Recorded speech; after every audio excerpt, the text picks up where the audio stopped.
اور سر ایک جو حدیث میں نے، وہ اہل تشیع کے ایک عالم ہے لاہور کے، امین الحسینی، انہوں نے کتاب لکھی ہے نماز پیمبر. جب میں نماز کے اوپر لیکچر مسئلہ نمبر 70A اور B ریکارڈ کروانے لگا نا، تو میں نے کسی بھائی سے کہا کہ میں نے جماعت المسلمین والوں کی بھی صلاۃ المسلمین پڑھی، تو میں نے کہا میں شیعہ کی بھی پڑھ لوں ایک بار ذرا میں صحیح طریقے سے. جب میں نے نماز پیمبر کھولی تو میں تو ایکسپیکٹ کر رہا تھا اس میں اصول الکافی کے حوالے ہوں گے یا نہج البلاغہ کے ہوں گے. وہ جب میں نے کتاب کھولی نماز پیمبر، امین الحسینی اہل تشیع کے، اس وقت سمجھ لیں زبیر لیزئی کا جو مقام حاصل ہے، اس لیول کا علمی مقام ان کو اس حوالے سے، بکس کے حوالے سے حاصل ہے. کافی کتابیں انہوں نے لکھی ہیں. تو وہ پوری کی پوری کتاب میں ریفرنسز بخاری شریف، مسلم شریف، ابو داؤد شریف، ترمذی شریف، ابن ماجہ شریف. کتاب کس کی؟ اہل تشیع کی. میں بڑا حیران ہوا. وہ میں جب حدیث پڑھی نا تو ادھر سے مجھے ایک ٹروتھ ریویل ہوا. میں ان کا نام اس لیے لے رہا ہوں کہ میں علمی خیانت نہیں کرتا، میں کسی کی اچیومنٹ کو اپنی اچیومنٹ بنا کے قتل نہیں پیش کرتا، یہ جرم ہے بہت بڑا. ان کی کتاب میں نے جب پڑھی نا تو اس میں انہوں نے ایک ٹروتھ ریویل کیا. اہل حدیث کے بچے کو ابو حمید سعدی والی جو روایت ہے 10 صحابہ کی موجودگی میں جو انہوں نے نماز کا طریقہ سکھایا تھا، یاد ہے نا؟ جو ابو داؤد کے اندر بھی ہے، ترمذی میں بھی ہے، امام ترمذی نے اسے حسن صحیح کہا ہے. یہ روایت جو ہے وہ آپ کو ابن ماجہ میں بھی ملے گی، سنن دارمی میں بھی ملے گی، مسند احمد میں بھی ملے گی. اس کے بعد یہ آپ کو روایت مشکات المصابیح میں ملے گی. لیکن جو ابو داؤد والا طریق ہے نا، چونکہ میں نے اکثر بیان کیا، اس کے مجھے نمبر بھی زبانی یاد ہے. سنن ابی داؤد میں 730 انٹرنیشنل نمبر کے مطابق. اس طریق کے اندر کیا آتا ہے کہ 10 صحابہ کی موجودگی میں ابو حمید سعدی کہتے ہیں، اور 11ویں وہ خود، 11ویں نہیں سرکار نہیں، 11 سرکاراں.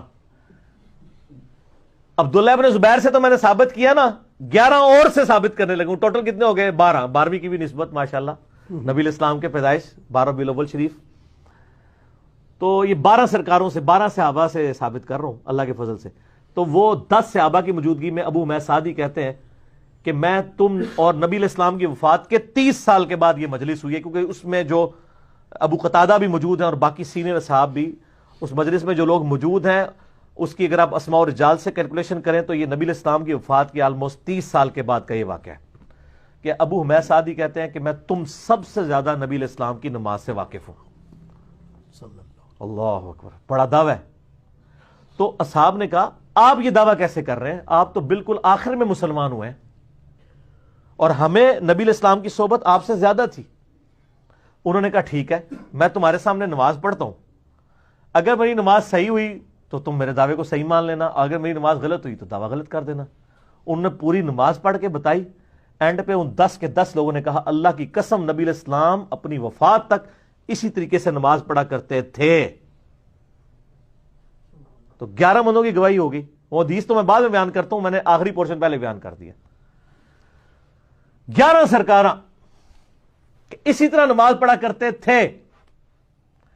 اچھا، اس سے یہ بھی پتا چلا کہ جو سب سے آخر میں مسلمان ہو رہا ہے تو یہ کہتے ہیں نا جی وہ پہلے تھا بعد میں منسوخ ہو گیا، وہی کام ختم ہو گیا. اور سر میں حنفیوں کی بھولی عوام سے کہوں گا، خدا کے لیے بخاری مسلم میں آپ ذرا رفع الیدین کی حدیثیں پڑھیں. اکثر احادیث ان صحابہ سے مروی ہیں جو حضور صلی اللہ علیہ وآلہ وسلم کی وفات سے 1-1.5 سال پہلے مسلمان ہوئے ہیں. مالک بن حویرث غزوہ تبوک پہ مسلمان ہوئے ہیں نبی الاسلام کی وفات سے 1.5 سال پہلے. وائل بن حجر فتح مکہ پہ مسلمان ہوئے ہیں. ٹھیک ہے. ابو حمید سعدی یہ بھی 9 ہجری کے اندر مسلمان ہو رہے ہیں اور 11 کے سٹارٹ میں حضور فوت ہو گئے. بس 10 ہجری تک کی آپ کی لائف ہے. 11 کے تو سٹارٹ میں فوت ہوئے ہیں ربیع الاول کے مہینے میں، تاریخ کنفرم نہیں ہے، مہینہ ربیع الاول ہے.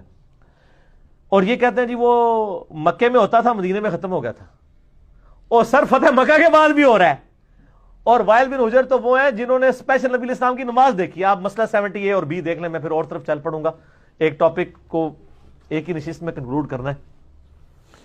تو مزے کی بات دیکھیں کہ وہ 10 اصحاب کی موجودگی میں ابو حمید سعدی کہتے ہیں لو جی پھر نماز شروع ہونے لگی. تسی بھی ذرا اپنی نماز چیک کر لو.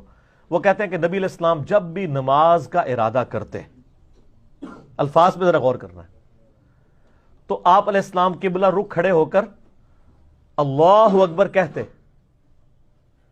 حتیٰ کہ ہر ہڈی اپنی جگہ پر واپس آ جاتی، اور اس کے بعد آپ صلی اللہ علیہ وسلم قرات شروع کرتے. پھر جب آپ صلی اللہ علیہ وآلہ وسلم رکوع کا ارادہ کرتے پھر دونوں ہاتھوں کو کندھوں تک اٹھاتے حتیٰ کہ ہر ہڈی اپنی جگہ پر واپس آ جاتی. ٹھیک ہے. پھر جب رکوع سے سر اٹھاتے پھر سمیع اللہ لمن حمیدہ کہتے اور دونوں ہاتھوں کو کندھوں تک اٹھاتے حتیٰ کہ ہر ہڈی اپنی جگہ پر واپس آ جاتی. پھر سجدے کے لیے جھکتے. اچھا وہ پھر ہر جگہ ہاتھوں کی پوزیشن بتاتے ہیں کہ رکوع میں ہاتھ گھٹنوں پہ رکھتے اور بالکل یہ سیدھے کر دیتے. سجدوں میں دونوں کانوں کی سیدھ میں دونوں ہاتھ رکھ کے سجدہ کرتے. پھر دو سجدوں کے درمیان جب بیٹھتے تو ہاتھ زانوں کے اوپر رکھتے اور اس طرح وہ کرتے کرتے وہ اینڈ پہ پھر جا کے نا چوتھی رکعت میں کہتے ہیں تورک بیٹھتے, یعنی دایاں پاؤں کھڑا کر کے باؤں گزار کے لیفٹ سرین پہ بیٹھتے اور انگلی کا یوں ہلکا بنا کے اشارہ کرتے. یہ بھی سب کچھ انہوں نے روایت کیا ہے. تو سارے پھر صاحب کہتے ہیں کہ اللہ کی قسم نبی علیہ السلام اسی طرح نماز پڑھا کرتے تھے. اچھا یہ روایت لکھی امین الحسینی صاحب نے. انہوں نے کہا کہ سر اس روایت سے اہل تشیع کی نماز ثابت ہوتی ہے کیونکہ اس میں ہاتھ باندھنے کا ذکر کوئی نہیں ہے. دوسرے کہتے ہیں نہیں سر وہ عدم ذکر ہے. نا پرانی ہیں گلاں, عدم ذکر کہاں سے ہوا میرے بھائی؟ یہ تو خود روایت بول کے کہہ رہی ہے آپ کو. ابو داؤد والا طریق پڑھ رہا ہوں, ترمذی والا لمیٹڈ طریق ہے, ابو داؤد کا ڈیٹیل ہے. میں آپ سے پوچھتا ہوں, وہ کہہ رہے ہیں نبی علیہ السلام جب نماز کا ارادہ کرتے تو قبلہ رخ کھڑا ہو کر دونوں ہاتھ کندھوں تک اٹھاتے حتیٰ کہ ہر ہڈی اپنی جگہ پر واپس آ جاتی. تو وہ سٹارٹ کہاں سے لیا تھا ہڈی نے؟ جب آپ نماز کا ارادہ کرتے ہیں تو کہاں سے ہاتھ سٹارٹ کرتے ہیں؟ ایسے ہی کھڑے ہوتے ہیں نا. اچھا, اور پھر رکوع کے بعد بھی تو وہیں واپس آنی ہے نا جہاں پہلے آئی بھی تھی.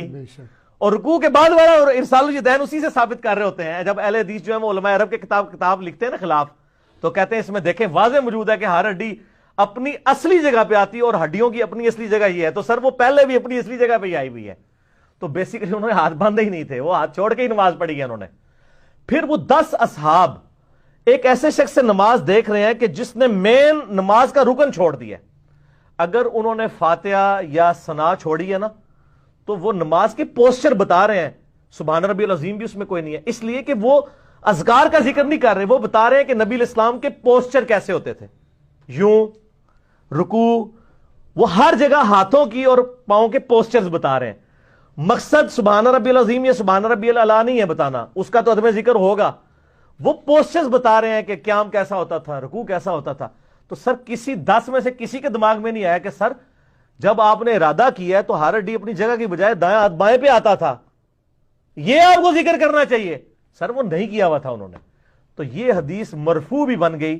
عبداللہ ابن زبیر کا عمل تو تھا, یہ 11 صحابہ سے یہ بھی ثابت ہو گیا کہ نبی علیہ السلام بھی ہاتھ چھوڑ کر نماز پڑھا کرتے تھے. اور یہ بہت زبردست دلیل ہے, اور یہ ایسی دلیل ہے کہ جس کے آگے جب میں نے پہلی بار وہ پڑھا نا تو میں پھر اس کے اوپر قائل ہو گیا. میں نے کہا یار یہ بہت سٹرانگ چیز ہے. اور دیکھیں ابو داؤد تو اہل سنت کی کتاب ہے, اور جب ہم اہل سنت کے منہج کی بات کر رہے ہیں پھر ہم کسی کو نہیں کہیں گے یار منو کو پیش کیتی ہے. بھائی میری کتاب ہے تو میں اس کو ایکسیپٹ کروں گا, چاہے وہ کسی کو بھی سپورٹ کرے. بخاری مسلم میں احادیث رفع الیدین والی بھی مانیں گے, آل امیہ کے خلاف جو احادیث آئی ہیں وہ ہم نے ریسرچ پیپر کربلا والا لکھ دیا, وہ بھی مانیں گے. ہم 2 نمبری تو نہیں کریں گے کہ میٹھا میٹھا ہپ ہپ تھے, کوڑا کوڑا تھو تھو. اچھا یہ ابو حمید سعدی کی حدیث کا ایک حصہ نا بخاری شریف میں بھی ہے, پتہ ہے آپ کو, 10 صحابہ والی, اس کے ساتھ بھی انجینئرنگ کی ہے. حنفیوں نے یہ انجینئرنگ کی کہ اس میں نہ صرف پہلے رفع الیدین کا ذکر ہے, ٹھیک ہے, باقی وہ مختصر ہے, اینڈ پہ وہ تورک کا ذکر ہے. امام بخاری نے اس سے تورک کا رزلٹ نکالا ہے اس طریق سے. وہ کہتے ہیں دیکھیں اس میں تو پہلا رفع الیدین ہے, باقی تو ہے ہی نہیں ہے. تو وہ کس چیپٹر میں لے کے ہیں؟ تورک میں. اور امام ابن حبان جو کہ پوتا شاگرد ہیں امام بخاری کے, امام بخاری کے شاگرد ہیں امام ابن خزیمہ, اور ان کے شاگرد ہیں امام ابن حبان. یہ حبان لفظ نہیں, حبان ہے. اے مولوی ہنستے, حبان, ابن حبان. ابن حبان نے ابو حمید سعدی کی حدیث کے اوپر باب باندھا ہے ان لوگوں کے رد پہ جو اس سے یہ ثابت کرتے ہیں کہ یہ پہلے ہی رفع الیدین ہے. باقی انہوں نے بتایا کہ یہ ایک طریق ہے, باقی طریق بھی جمع کریں نا. پورے طریق تھے اس کے ابو داؤد اور ترمذی اور ابن ماجہ میں ہے. امام بخاری نے اس سے تورک نکالا ہے. تو وہ اہل حدیث جو ہے نا رکوع کے بعد ارسال الیدین, وہ کہتے ہیں دیکھیں رکوع کے بعد ہے کہ بالکل سیدھا کھڑے ہو جاتے حتیٰ کہ ہر ہڈی اپنی جگہ پہ آ جاتی. ٹھیک ہے, تو سر اگر وہ بالکل سیدھا کھڑے ہو جاتے تھے تو پھر قیام پہ بھی وہ بالکل سیدھے ہی کھڑے ہوئے ہوتے تھے. سمجھ آ گئی آپ کو میری بات کی؟ تو ایک پاس